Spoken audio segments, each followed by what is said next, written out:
Hello future coders, and welcome back to another video where this time we're going to learn how we can make the hen run away even faster from Ben. Let's do a recap of what this program does.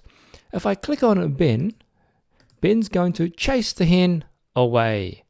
Now we can make the hen run faster by clicking on the hen and clicking on the orange control blocks. And you can see we've got this block here called set speed. So the hen is going to walk 6 steps to the left.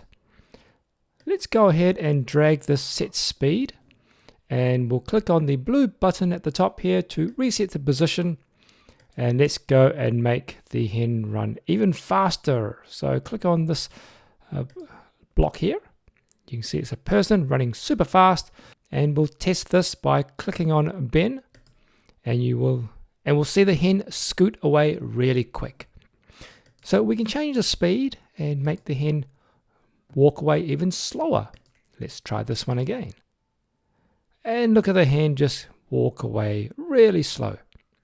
So there you have it. That's how you can make the hen run away from Ben at different speeds. Catch you next time in the next video.